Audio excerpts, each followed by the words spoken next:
Assalamualaikum warahmatullahi wabarakatuh. Alhamdulillahi ala ihsanih wa syukru lahu ala taufiqihi wa amtinani. Asyhadu an la ilaha illallah wahdahu la syarikalah ta'ziman li sya'nih wa asyhadu anna Muhammadan abduhu wa rasuluhu ad-da'i ila ridwanih. Salawatullah wa salamuhu alaihi wa ala alihi wa ashabihi wa man sara ala nahjihi wa ihtada bihadihi wa istanna bisunnatihi ila yaumil qiyamah. Ikhwani wa akhwati fiddin, asallallahu jami'an. Ikhwan dan akhwat hadirin, saudara-saudaraku yang dimuliakan oleh Allah. Alhamdulillah pada kesempatan yang baik ini kita bisa bermajlis kembali, yang semoga majlis yang singkat ini Allah senantiasa tambahkan untuk kita ilmu yang bermanfaat, serta Allah jadikan amalan kita amal yang saleh. Kita lanjutkan Kutaib atau kitab kecil yang ditulis oleh Syekh Abdul Razak bin Abdul Muhsin Al-Abbad Al-Badr hafidhahullahu ta'ala, yaitu Asyratu Asbabin lil Wiqayah minas sihri wal aid. 10 faktor agar kita terjaga dari sihir dan penyakit aid. Melanjutkan as-sabab as-sadis, faktor yang ketiga, yaitu as-sabru ala aduwihi, bersabar menghadapi musuhnya. Maksudnya musuh di sini bukan musuh orang kafir ya. Tapi mungkin saja orang kafir bisa saja menimpakan mudarat kepada kita. Tapi yang dimaksud gini, setiap orang itu pasti ada saja orang yang dengki kepadanya, entah apapun profesinya. Kadang dia berdagang, maka kadang dalam perdagangan ada yang bersaing dengannya, dan dia itu kadang tidak suka. Kemudian mungkin di kantor juga sama, atau di tempat manapun banyak orang-orang yang tidak suka, sehingga orang-orang yang tidak suka ini kadang dalam diri mereka ada hasad. Dan dari hasad kadang memunculkan adanya penyakit ain. Atau tidak segan-segan kadang mereka pergi ke tukang sihir menimbulkan mudarat kepada ini ya, orang yang dia benci, orang yang dia dengki. Makanya di sini supaya kita terjaga dari sihir dan penyakit ain, terlindung ya, mendapatkan perlindungan dari Allah Subhanahu wa taala, maka kita bersabar. Artinya bersabar menghadapi musuh tadi, orang yang hasad sehingga mereka mungkin melakukan sihir. Mengapa harus bersabar? Karena pertama, ketika mereka yang hasad atau yang memusuhi kita, mereka melakukan makar, kita harus menyadari bahwasanya makar itu akan kembali kepada mereka sendiri. Dan Allah mengatakan, wala yahiqul makrus sayyi illa bi ahli. Makar yang jelek, tipu daya yang jelek, itu tidak akan menimpa kecuali pelakunya. Ini pertama. Jadi kita harus sabar ya, karena ketika mereka mungkin melakukan makar, melakukan tipu daya tadi, atau hal-hal yang sifatnya jahat, insya Allah yang namanya kejahatan itu akan menimpa pelakunya sendiri. Kemudian ya, kedua, kita juga harus meyakini bahwa segala sesuatu itu tidak akan terjadi kecuali dengan takdir Allah Subhanahu wa ta'ala. Maka kita tidak perlu bersedih, karena semua itu terjadi atas kehendak Allah Subhanahu wa ta'ala. Tinggal kita menghadapi takdir yang mungkin tidak mengenakan atau takdir yang menyakitkan, itu kita harus menghadapinya dengan sabar. Maka terus ya di sini qala al-mu'allif hafidhahullahu ta'ala, faminal khairi an yajtahidal abdu fis sabri ala ma asabah. Maka termasuk kebaikan agar seorang hamba itu bersungguh-sungguh untuk bersabar menghadapi apa saja yang menimpanya. Kalau sampai mengena dirinya suatu musibah, maka dia harus bersabar. Wa ayyam dia ba'da dzalik fi ibadatihi, dan agar dia meneruskan setelah itu dalam ibadah-ibadahnya. Jangan sampai ibadah-ibadahnya itu terhalang gara-gara memikirkan orang-orang yang tidak suka dengannya. Teruskan ibadah itu, teruskan wa a'malihi amalan-amalannya, wa sa'iri masalihihi diniyah wa dunyawiyah, aktivitasnya dan seluruh kemaslahatan dirinya, baik yang bersifat agama atau yang bersifat duniawi. Berarti tadi kita harus sabar, kemudian teruskan saja aktivitas kita. Wa an yataghafal an a'daihi, agar melupakan musuh-musuhnya. Wala yushghilu nafsahu bihim, dan jangan menyibukkan diri dengan urusan mereka. Artinya jangan karena mungkin memikirkan mereka, misalnya orang tadi contohnya mau berdagang. Ketika dia berdagang, karena kebetulan ada orang yang benci sama dirinya, hasad sama dirinya, lalu dia pikirkan nanti gimana. Akhirnya dia gak fokus sama perdagangannya. Kan dia punya dagangan sendiri, maka gak usah pikirkan yang lain. Yang penting usaha dirinya ini teruskan, kan gitu, untuk kemaslahatan dirinya. Jangan memikirkan orang-orang yang hasad pada dirinya. Lupakan. Kalau orang itu memikirkan urusan orang lain, dirinya sendiri gak dipikirkan.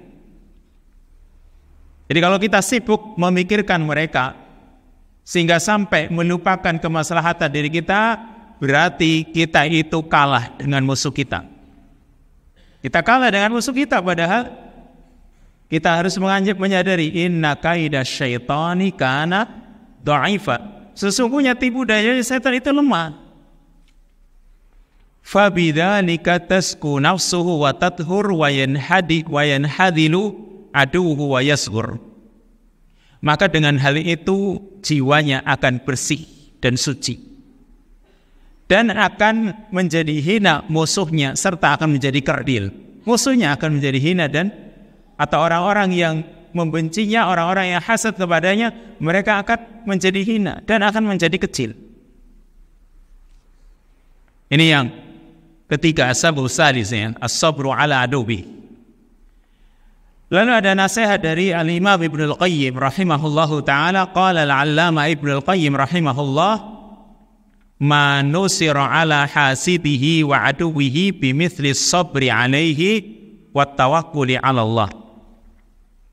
Kata Ibnu Al-Qayyim rahimahullah, tidaklah orang mendapatkan pertolongan menghadapi orang yang hasad kepada dirinya dan juga menghadapi musuhnya bimithli sabri alaihi, seperti sikap sabar. Artinya tidaklah orang itu ketika mendapatkan pertolongan, ya, kalau dia sabar, insya Allah pertolongan yang dia dapatkan tidak ada bandingannya. Bimithli sabri alaihi wa tawakkuli ala Allah, serta tawakal kepada Allah Subhanahu wa taala. Wala yastatil ta'khirahu wa bughyahu, jangan menganggap panjang, menganggap lama kedolimannya orang tersebut.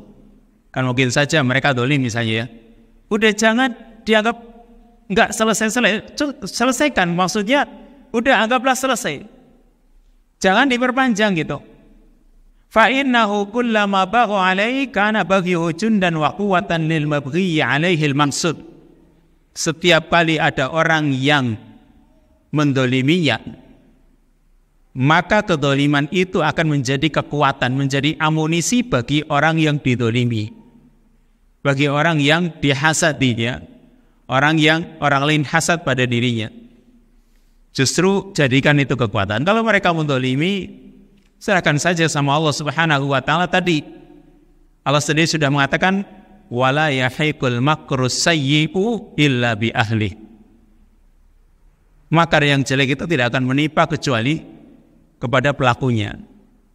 Itu yang harus kita pegangi.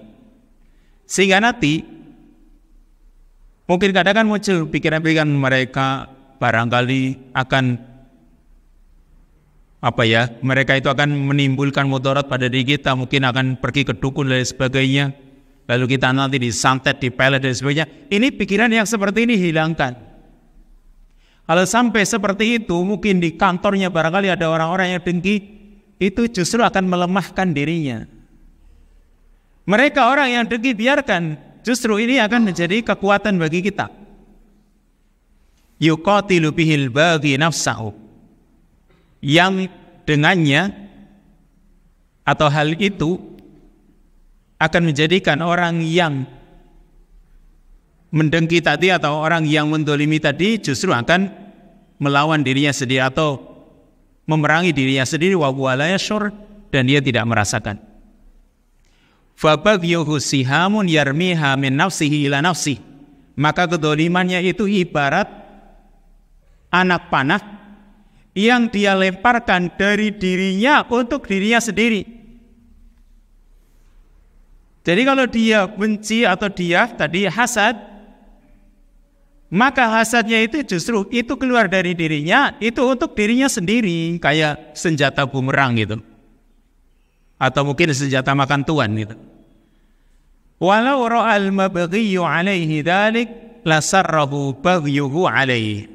Kalau orang yang didolimi itu melihat hal itu, meyakini akal hal itu, lasarrahu baghyuhu alaihi, niscaya kedoliman yang menimpa dirinya akan membuat dirinya senang. Apalagi kita ketahui bahwa seperti yang dialami oleh Abu Bakar As-Siddiq radhiyallahu anhu, malaikat itu akan menemaninya ketika dirinya diejek, dihina, dicaci maki. Itu yang akan membela dirinya malaikat. Ada malaikat yang akan menjaga, yang akan melindunginya, dan akan membalaskan apa yang telah dilakukan oleh orang lain kepada dirinya. Ya, kisahnya Abu Bakar As-Siddiq ketika dia dicaci maki, Rasul itu cuma tertawa saja karena Abu Bakar tidak menjawab. Tapi begitu Abu Bakar membalas, Rasul pergi. Rasul berikan alasan mengapa ketika ditanya oleh Abu Bakar, mengapa wahai Rasul, ketika aku dicaci maki oleh orang itu engkau cuma tertawa. Kenapa? Kata Nabi, nazala malakun minas sama yukadzibuhu. Kata Nabi kepada Abu Bakar, ya, aku tertawa karena apa? Turun malaikat dari langit yang malaikat itu mendustakan ucapan orang tersebut. Menganggap ucapan orang itu dusta. Itu malaikat ada di sampingmu dan dia membelamu. Dia membalaskan apa yang dia ucapkan kepadamu itu.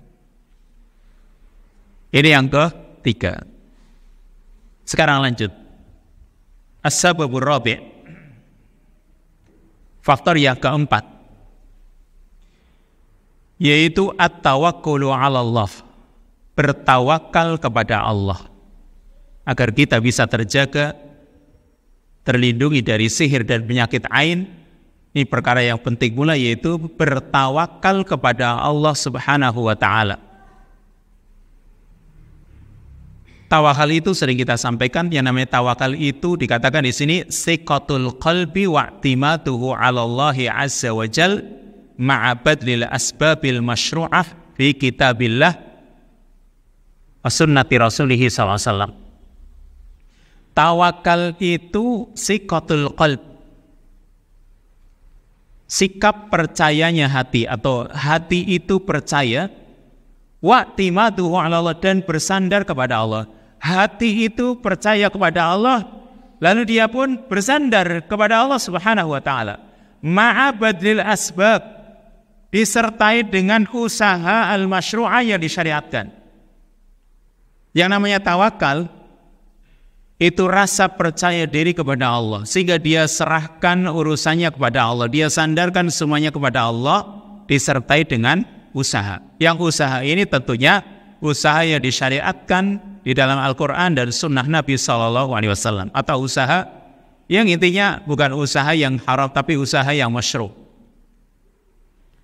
Ini namanya tawakal. Dan tawakal ini harus ada dalam diri seorang muslim. Bahkan yang namanya tawakal itu adalah syarat keimanan. Perkara yang menunjukkan bahwa kita adalah mukmin atau masih ada keimanan dalam diri kita kalau kita masih mau bertawakal kepada Allah. Makanya Allah mengatakan, wa 'alallahi fatawakkalu in kuntum mu'minin. Kepada Allah bertawakallah kalian jika kalian orang-orang yang beriman. Kalau kalian beriman, kalian tawakal.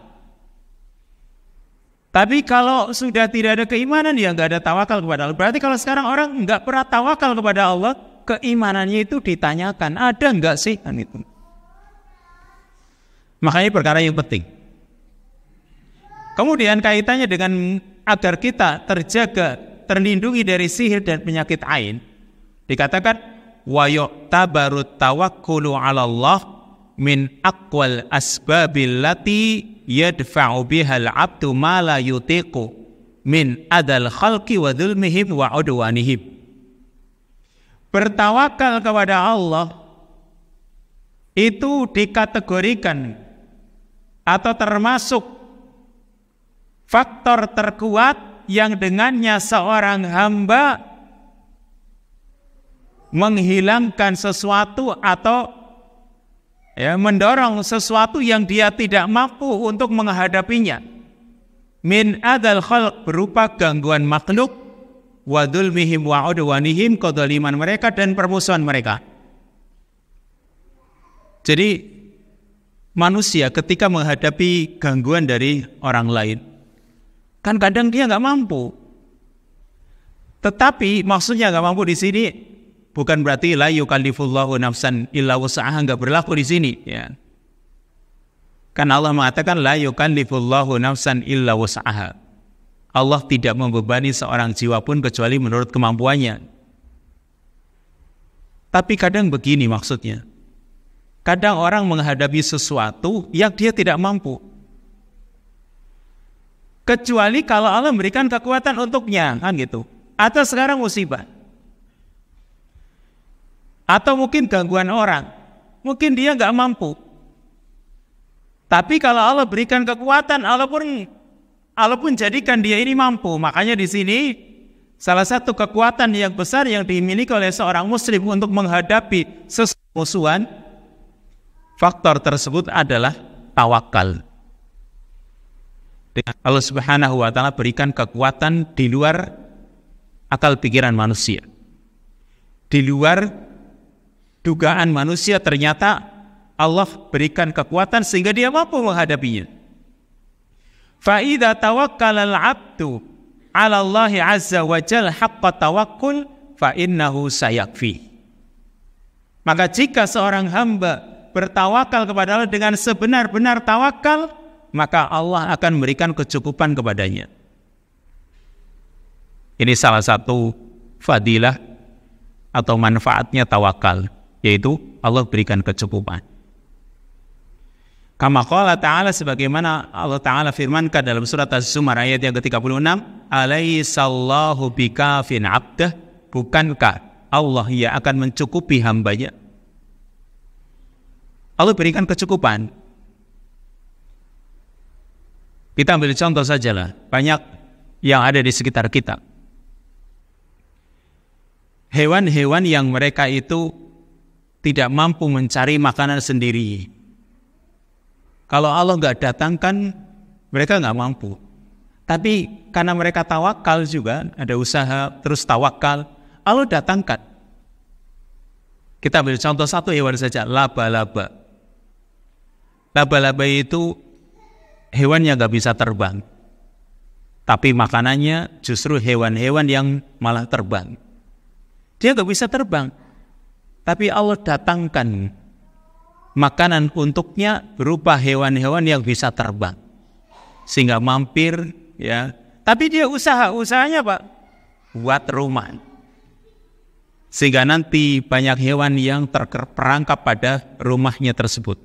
Meskipun rumah laba-laba ini dikatakan rumah paling lemah, kata Allah Subhanahu wa ta'ala, wa inna auhanal buyut labaitul ankabut.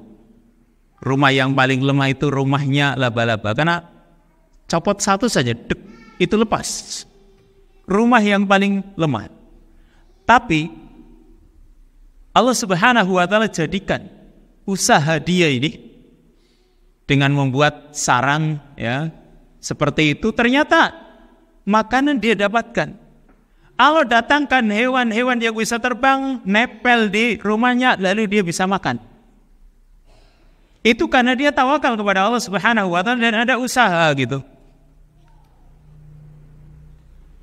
Dan sering kita jadikan contoh,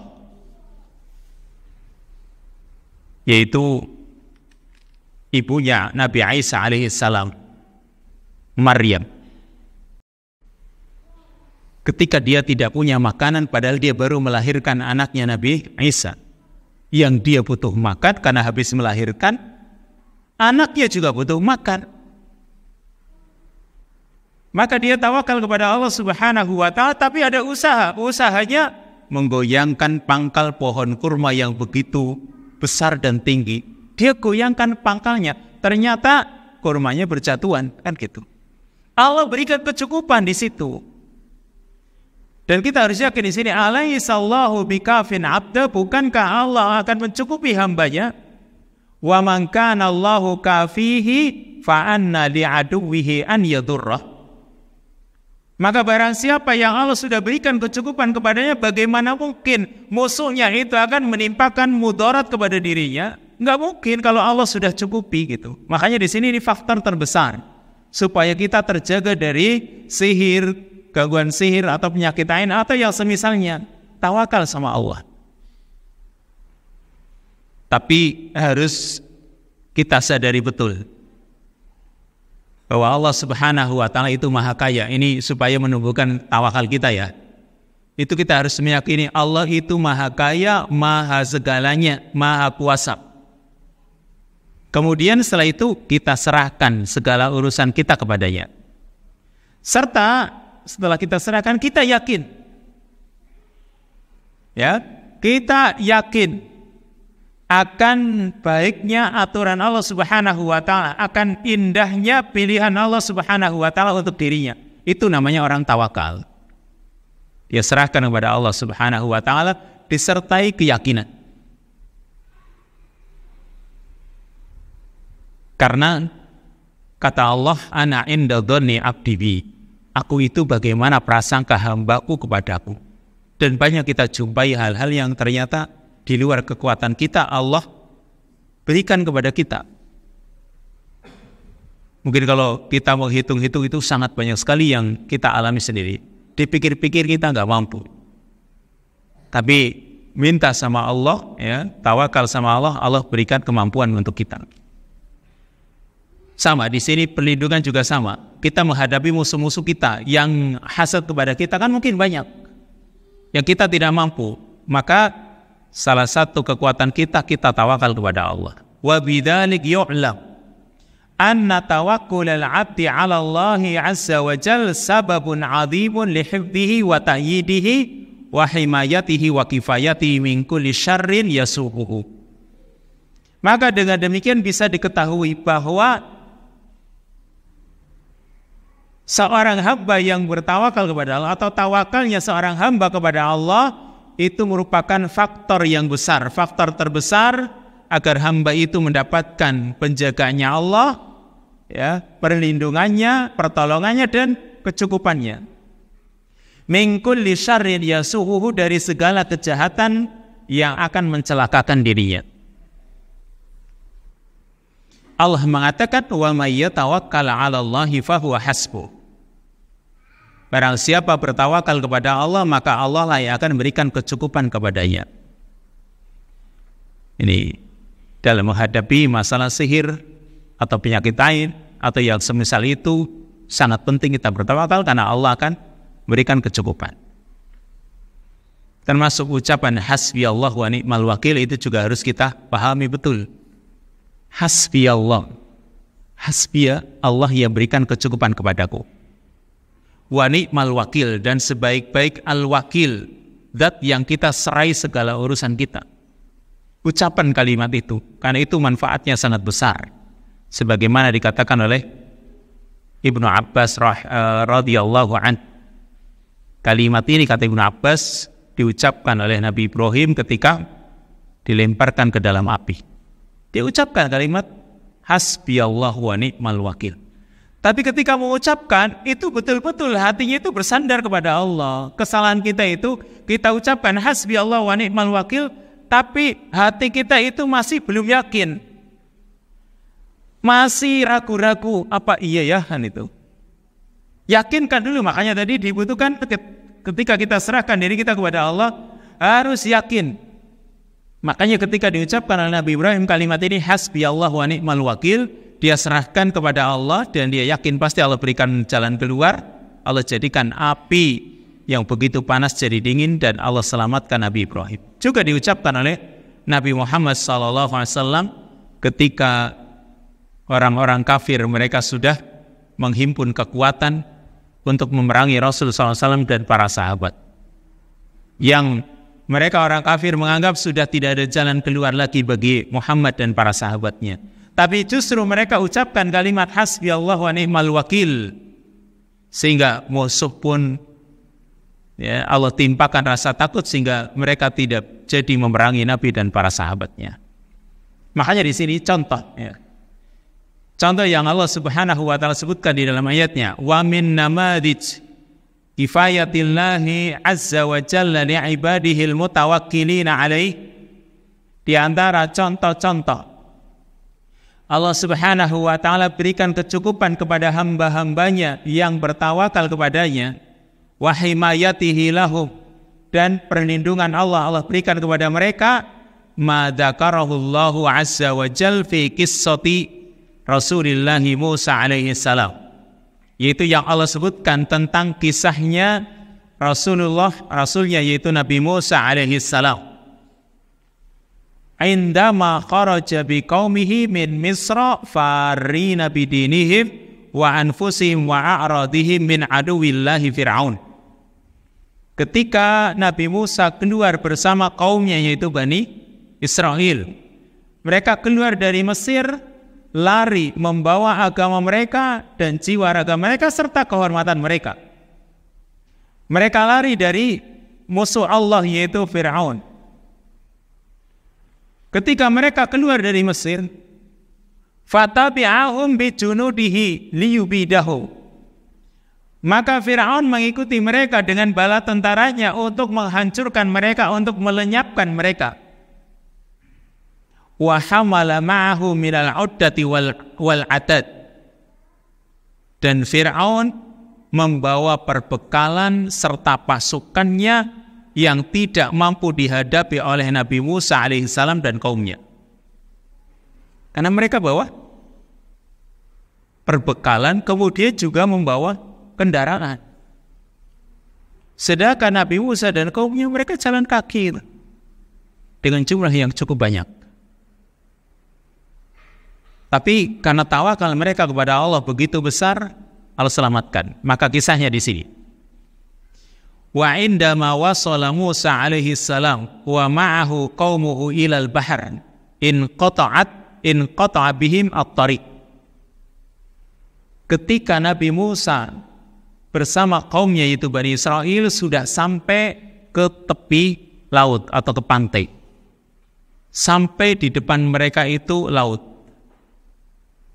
In qata'a bihim at-tariq, jalannya terputus sudah, buntu. Karena Pak, di depan mereka laut, nggak ada jalan lagi. Kalau laut ada jembatannya mungkin mereka akan lari gitu, terus melewati jembatan. Ini laut merah, satu yang luas kan gitu, nggak ada jembatannya. Sampai sekarang laut merah nggak ada jembatannya.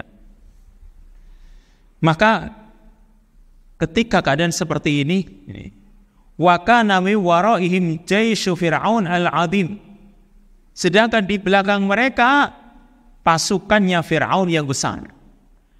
Liyaqdi alaihim, yang akan menghancurkan mereka. Jelas di depan mereka jalan buntu, karena Pak, laut. Di belakang mereka Fir'aun dengan pasukannya yang banyak dan tadi perlengkapan yang memadai. Fashtaka qaumu Musa halahu, maka kaumnya Nabi Musa mengadukan hal ini kepada Nabi Musa. Ini bagaimana keadaan kita ini? Wa qalu, mereka mengatakan, inna lamudrakun, sungguh kita pasti akan dikejar. Kita pasti akan didapatkan oleh mereka. Maksudnya kita akan disusul oleh mereka. Karena di depan kita sudah enggak ada jalan lagi. Faka'annahum tahaqqaqu halakahum. Jadi seolah-olah mereka itu sudah memastikan binasanya mereka. Pokoknya kita bakalan mati nih, nggak ada jalan keluar. Wa tayaqqanu mautahum, mereka sudah yakin mereka bakal mati. Jadi mereka sudah memastikan pasti mereka akan binasa dan mereka yakin kalau mereka akan mati. Wahum ala hadhil hal, dan mereka dalam keadaan seperti ini. Luar biasa ya. Kalau kita masuk dalam kelompok ini Bani Israel yang dikejar oleh Firaun, kira-kira perasaan kita itu kayak apa ya?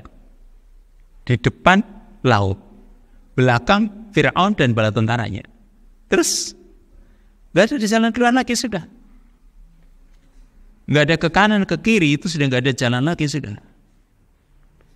Itu kalau keadaan seperti itu, kalau kita seorang muslim, tentu tawakal sama Allah kan itu.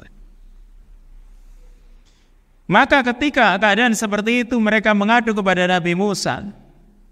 Faqala Musa alaihi salam kalimatal mutawakkil ala Allah azza wa jal al-wasiq bihi. Maka dalam keadaan seperti itu Nabi Musa mengucapkan kalimat yang diucapkan oleh seorang yang bertawakal kepada Allah, yang sangat percaya kepada Allah. Apa kata Nabi Musa dalam surat Asy-Syu'ara ayat yang ke-62? Kalla inna ma'iya rabbi sayahdin. Kalla, sekali-kali tidak, sesungguhnya bersamaku ada Rabbku, ada Tuhanku, sayahdin, yang dia akan memberikan petunjuk kepadaku. Masih ada Allah gitu. Bersamaku ada Allah, ini sama seperti ucapan Nabi kita Muhammad SAW ketika bersama Abu Bakar di dalam gua Saur. Atau ada yang mengatakan itu ketika dalam perjalanan ke Madinah. Ya. Mereka itu pasti akan akan membunuh kita. Tapi Nabi menenangkan Abu Bakar As-Siddiq, la tahzan, innallaha ma'ana. Jangan kamu bersedih. Sesungguhnya Allah bersama kita. Karena dia melihat, kalau yang ini ada yang mengatakan ini kisah ketika berada di Gua Sur. Abu Bakar As-Siddiq, Gua Sur itu gua yang bukan luas masuk ke dalam, tidak, guanya sempit gitu. Abu Bakar melihat kaki-kaki ada di atasnya, yang kalau mereka sampai menunduk ke bawah, kelihatan Rasul dan Abu Bakar di dalam gua tersebut. Itu kan sudah kayak apa merindingnya. Di atas gua itu ada kaki-kaki orang. Tapi Allah Subhanahu wa ta'ala ilhamkan kepada Nabi SAW, berikan wahyu agar menenangkan sahabatnya Abu Bakar As-Siddiq, la tahzan innallaha ma'ana. Jangan kamu bersedih, sesungguhnya Allah bersama kita. Nah, perhatikan di sini Nabi Musa ini.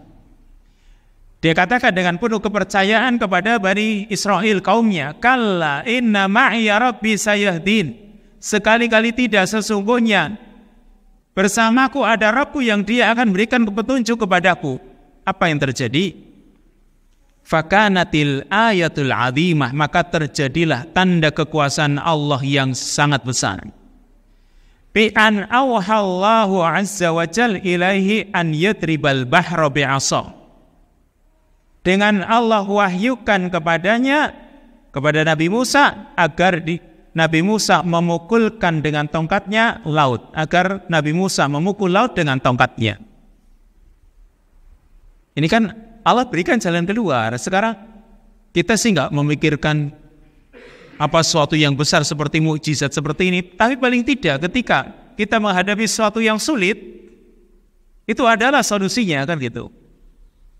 Oh, sudah kita ceritakan tentang kisahnya Hatim At-Ta'i, kan itu, yang dia ingin pergi haji tapi nggak punya biaya, yang ditinggal untuk anak-anaknya juga nggak ada, kan itu. Tapi Allah berikan solusi. Maka di sini Allah wahyukan kepada Nabi Musa agar memukul laut itu dengan tongkatnya. Padahal tongkat yang kalau sebelumnya, ya, ketika Nabi Musa ditanya tentang tongkatnya, tentang tongkatnya, ya, wa ma tilka biyaminika ya Musa, apa yang ada di tangan kanan wahai Musa? Maka Nabi Musa kan menjawab, qala hiya asaya atawakka'u 'alaiha wa ahushu biha 'ala ghanami, kan itu. Waliya fiha ma'ariba ukhra, kan itu. Ini cuma tongkat. Apa yang ada di tangan kanan wahai Musa? Ini cuma tongkat. Tongkat ya aku jadikan sebagai tempat bersandar. Tempat itu ditancapkan, kadang sering untuk dijadikan tempat bersandar di padang pasir. Wa ahusyu biha ala ghanami, dan aku gunakan untuk mengusir kambing-kambingku. Waliya fiha ma'aribu ukhra, dan juga untuk keperluan yang lain. Ini tongkat.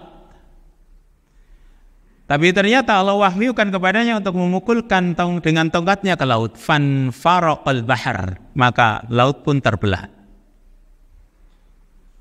Ketika terbelah, wa aibasallahu lahum tariqan fil bahr, dan Allah jadikan jalan di laut itu pun kering, ya, sebuah jalan yang kering. Jadi jalan itu bisa dilewati kering lagi. Wasaral ma'u kal jibalil 'aliyah an yaminit tariq wa an yasarihi, dan di samping kanan kirinya ini air yang seperti gunung yang tinggi. Air ini betul-betul mereka ngelihat air. Kalau di kita mungkin ngelihat air pas di akuarium misalnya, wah ada akuarium raksasa, kalau jebol kayak apa kan gitu ya. Ini enggak ada kacanya ini. Mereka betul-betul ngelihat air samping kanan kiri ini. Summa amarahumullah alla yakhafu min idraki fir'aun lahum. Kemudian Allah menyuruh mereka agar mereka tidak takut terkejar oleh Fir'aun. Wa alla yakhshaw minal gharik, dan agar mereka tidak takut dari tenggelam fil bahr, di laut tersebut. Kan mereka juga pikir-pikirin kalau kita jalan ke samping kanan kiri air ini.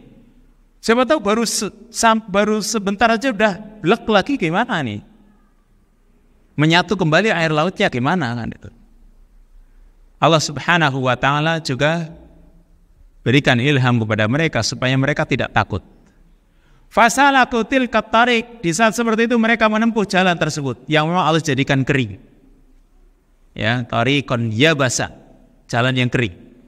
Wa tabi'ahum fir'aun wa junuduh, dan mereka diikuti oleh Fir'aun dan bala tentaranya. Wasalaku wara'ahum, mereka Fir'aun dan bala tentaranya mengikuti di belakang mereka.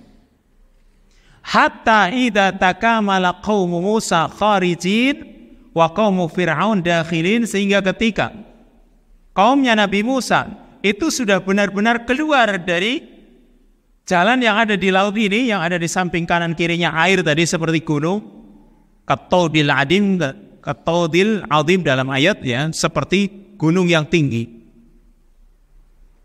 Mereka sudah benar-benar keluar dari jalan tersebut. Wa qaumu Fir'aun dakhil, sedangkan kaumnya Fir'aun masih ada di dalamnya. Amarallahu al-bahra faltatama alaihim, maka Allah perintahkan laut itu untuk membenturkan mereka sehingga tumpah kembali, menyatu kembali laut. Wa ghasyiyahum minal yammi ma ghasyiyahum, dan menutup mereka, laut itu telah menutup mereka dengan ombaknya. Fa ghariqu wa lam yanju ahadun minhum, maka mereka pun tenggelam dan tidak seorang pun selamat dari mereka. Enggak ada yang selamat kecuali Fir'aun dengan jasadnya, untuk menjadi ibrah bagi orang-orang yang mau mengambil ibrah. Jadi jasadnya Fir'aun Allah kembalikan lagi ke darat untuk menjadikan ibrah bagi orang-orang yang mereka melihatnya. Dan jadi mereka ngambil ibrah, ini orang yang dahulu menjadi Tuhan ternyata mati keadaannya seperti itu. Atau seperti itu saja banyak orang yang masih kafir. Ketika mereka melihat Fir'aun itu yang sudah mati, dan mereka mengetahui ini Fir'aun orang yang mengaku sebagai Tuhan, tapi tetap saja sudah melihat ayat-ayat seperti itu, ya banyak orang yang masih belum mau menundukkan dirinya kepada Allah. Intinya di sini, mereka semua selamat, ya, Bani Israel selamat, dan Fir'aun semuanya tenggelam. Tidak ada seorang pun kecuali tadi selamat tapi dalam badan sudah mati. Wa banu Israel yang turun ila aduwihim, dalam keadaan seperti itu Bani Israel melihat musuh mereka. Waqad aqarrallahu a'yunahum bihalakihi, sehingga Allah jadikan pandangan mereka itu sejuk, mata mereka itu sejuk melihat kebinasaan musuh-musuhnya. Ini karena tawakal yang besar kepada Allah Subhanahu wa ta'ala. Ini contoh yang Allah Subhanahu wa taala sebutkan di dalam ayatnya. Bagaimana Nabi Musa dan kaumnya bertawakal kepada Allah Subhanahu wa taala. Allah berikan perlindungan kepada mereka dari musuh-musuhnya. Sedikit lagi, faman hafidhahullah azza wa jal wa asamahu falan yusibahu makruhun abadan. Maka orang yang telah dijaga oleh Allah Subhanahu wa taala dan Allah lindungi, maka tidak akan ada yang bisa menimpakan kepadanya musibah apapun selamanya. Walau istama alaihi kullu man fil ardi, meskipun semua orang yang ada di muka bumi ini berkumpul untuk menimpakan mudarat kepadanya, falan yastati'u darrahu bisyai'in, mereka tidak akan mampu menimpakan mudarat kepadanya sedikit pun. Kalau memang Allah Subhanahu wa taala sudah jaga. Kama fi hadis Ibnu Abbas anna Nabiy sallallahu alaihi wasallam qala, sebagaimana disebutkan dalam hadis Ibnu Abbas radhiyallahu anhu bahwa Nabi sallallahu alaihi wasallam bersabda, wa'lam annal ummata law ijtama'at ala an yanfa'uka bi syai'in lam yanfa'uka illa bi syai'in qad katabahu Allahu lak, walau istama'u ala an yadurruka bi syai'in lam yadurruka illa bi syai'in qad katabahu Allahu alaik, rufi'atil aqlam wa jaffatis suhuf.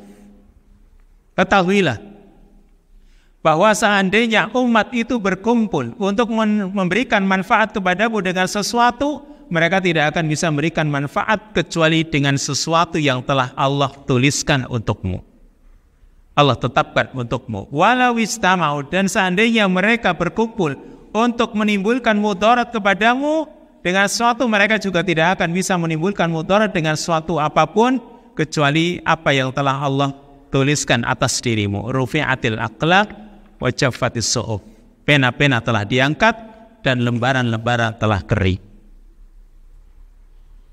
Maka karena kita tidak tahu apa yang dituliskan untuk kita, kan, apa yang dituliskan untuk kita untuk masa yang akan datang kita nggak tahu, berarti kewajiban kita bertawakal kepadanya. Ini faktor yang keempat. Satu lagi, faktor yang kelima, yaitu faraghul qalbi minal insyighali biman asabahu.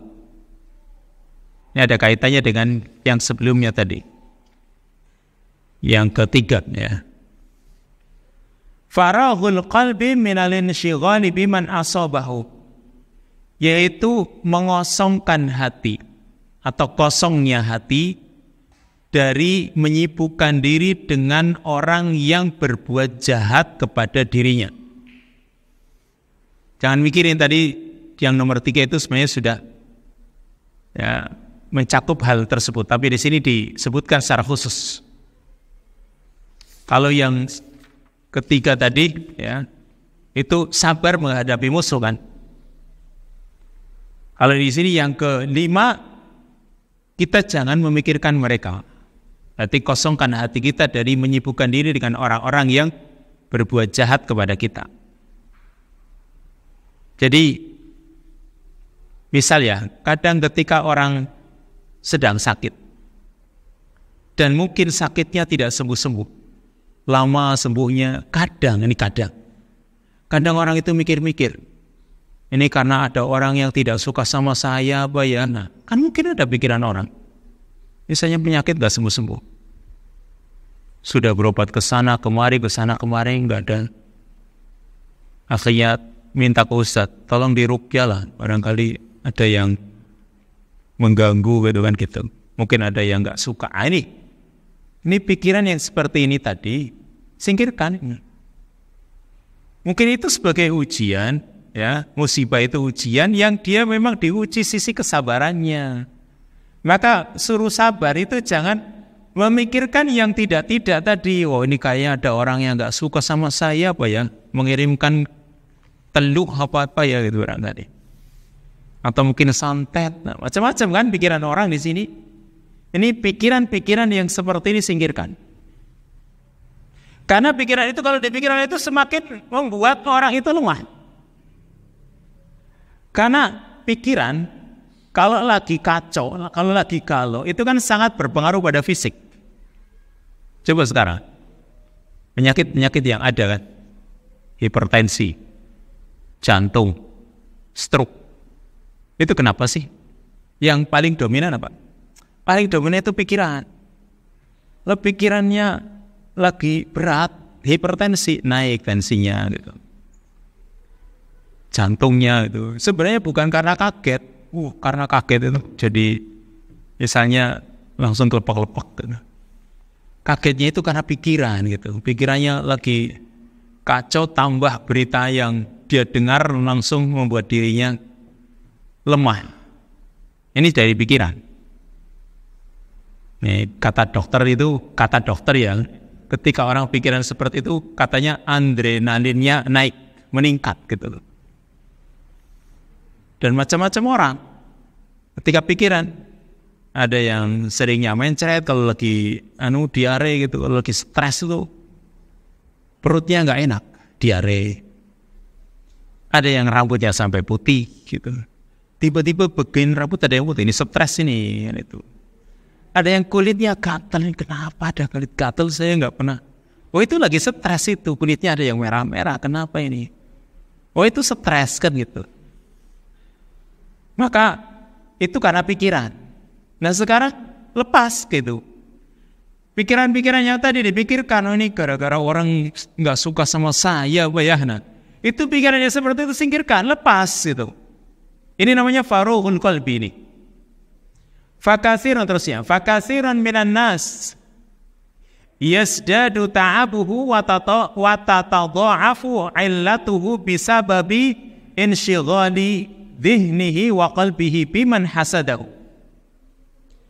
Banyak dari kalangan manusia yang bertambah lelahnya dan berlipat-lipat penyakitnya bisa babi insyighali dhihni, karena sebab otaknya itu disibukkan, wal qalbihi, dan juga hatinya disibukkan biman hasadahu, dengan orang yang hasad kepada dirinya. Hatinya sibuk ngurusi orang-orang yang hasad ini. Au asabahu bil ain aw sihr, atau orang yang menjadi penyebab dirinya terkena penyakit ain atau sihir. Wala'allahu fi ba'dil ahyan yatawahham bi anna syakhsan darrahu bi amrin muayyan. Dan mungkin barangkali di suatu saat, suatu kondisi, kadang orang itu terbayang bahwa ada seorang yang telah menimbulkan mudarat pada dirinya. Ada seorang yang memudaratkan dirinya dengan suatu hal, dengan suatu perkara tertentu. Fayamradu bihadhil auham, maka dia pun menjadi sakit karena sebab bayangan-bayangan ini. Sebenarnya di sini sakitnya itu min jihati insyighali fikrihi biha, dari segi karena pemikirannya atau pikirannya itu menyibukkan diri dengan hal tersebut. Tadi mikir-mikir itu tadi, dipikir-pikir, justru dia malah jadi semakin lemah. Ya, karena kan pikiran. Dipikir-pikir, akhirnya dia nggak mau makan. Ketika nggak mau makan, dia tambah lemah. Itu. Ditambah ini dan itu. Dibawa ke dokter, normal semuanya. Nggak ada yang perlu direvisi. Jantungnya normal. Terus tensinya juga normal. Tapi ini kok sakit terus, kenapa nih? Pikirannya ini. Nggak doyan makan ini. Dan lain sebagainya. Ini karena tadi bayangan-bayangan ini mengganggu dalam pikirannya.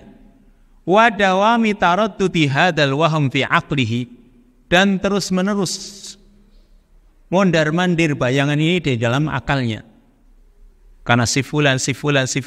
Nah, ini berarti gak cocok ini kalau pedagang, ya dia hasad sama pedagang yang lain, ini gak cocok jadi pedagang ini. Nanti stres dia. Udah biarkan saja, konsentrasi dengan dirinya kan gitu. Kalau sekarang dia berdagang, terus nyata ada orang yang ikut dagang sama dagangannya dengan dirinya dan dekat dirinya lagi kan gitu. Kalau dia jiwanya mengikuti seperti itu tadi, pikiran-pikiran itu nggak jadi, ini nggak bakal dagang. Kan dia lepas saja. Masing-masing orang kan sudah diatur rezekinya oleh Allah Subhanahu wa taala. Antum lihat saja nih, apotik 1, 2, 3, lihat itu dari utara sampai selatan banyak sekali apotiknya. Tapi kan masing-masing punya sendiri-sendiri kan rezekinya. Padahal dulu awal saya ke sini apotik susah, harus ke sana jauh. Sekarang 1, 2, 3, 4, 5. Tiba-tiba banyak. Tapi kira-kira ya semoga mereka gak ada yang hasad gitu. Masing-masing punya pangsa sendiri-sendiri kan gitu. Kalau dipikir-pikir nggak jadi dia. Seperti itulah dalam urusan perdagangan juga seperti itu. Yang penting fokus pada dirinya sendiri. Allah Subhanahu wa taala sudah memberikan rezekinya masing-masing. Jadi sampai tadi menjadi pikiran, oh ini barangkali orang hasad pada dirinya. Hasad pada dirinya. Karena ada nih. Ada orang yang dia berdagang, saya suruh ruqyah warungnya. Duh, warungnya suruh ruqyah ini. Akhirnya saya ruqyah juga. Berapa tempat ya? Ada 1, 2, 3, 4. Ada banyak tempat yang suruh ruqyah. Pokoknya macam-macam dibuat cerita. Ini cerita-cerita orang tentang warung dia kan. Oh ini warung begini gitu ya. Wah ini baru mulai sudah cerita orang didengarkan semua. Masuk pada dirinya. Yang lain juga sama.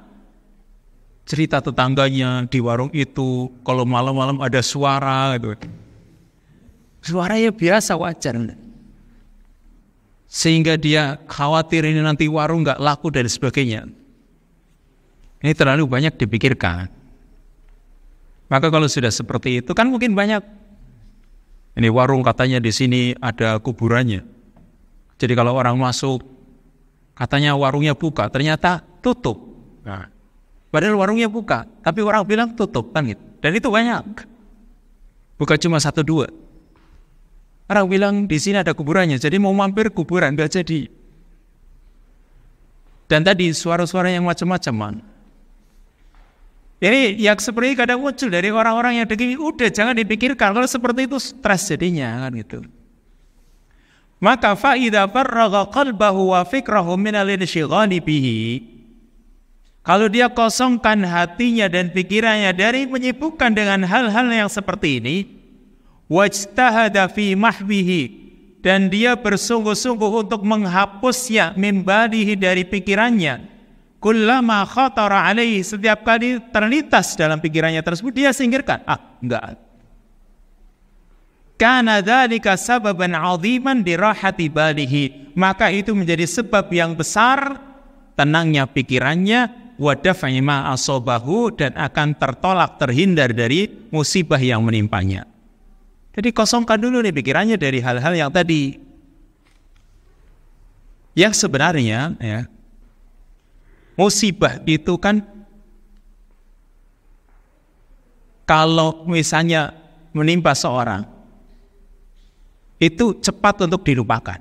Musibah itu sebenarnya kalau misalnya orang itu mengalami musibah itu sebenarnya cepat untuk dilupakan. Asal hati kita itu bersih dari kedengkian, dari dendam, itu musibah hilang. Kalau misalnya orang itu dia benar-benar ada orang yang hasad kepada dirinya, mungkin sampai mencaci maki atau mungkin menyebarkan isu macam-macam tentang dirinya.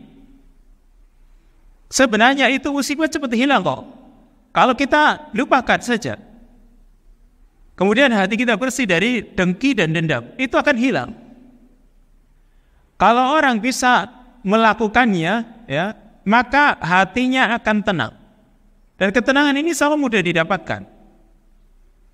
Maka biar mudah untuk melupakan, caranya sibukkan dirinya dengan hal-hal yang bermanfaat untuk dirinya sendiri tadi. Tinggal apa nih yang sedang dia hadapi, yang sedang dia geluti, dia sibukkan dirinya dengan hal-hal yang manfaat tersebut. Maka insya Allah itu semua tadi pikiran-pikiran itu hilang. Makanya qala al-'allamah Ibnu al-Qayyim al-Jauziyah, al-'allamah Ibnu al-Qayyim al-Jauziyah mengatakan, wa hadza min anfa'il adwiyati wa aqwal asbab al-mu'inah ala indifa'i syarri. Maka ini termasuk obat yang paling bermanfaat dan faktor yang paling kuat yang membantu seorang untuk menolak kejahatan pada dirinya. Fa inna hadza bimanzilati man yatlubuhu aduwwuhu liyumsikahu. Maka ini sama kedudukannya dengan orang yang dicari oleh musuhnya, liyumsikahu wa yu'diyahu. Musuhnya ini ingin menangkap dirinya dan ingin menyakiti dirinya, ingin mengganggu dirinya.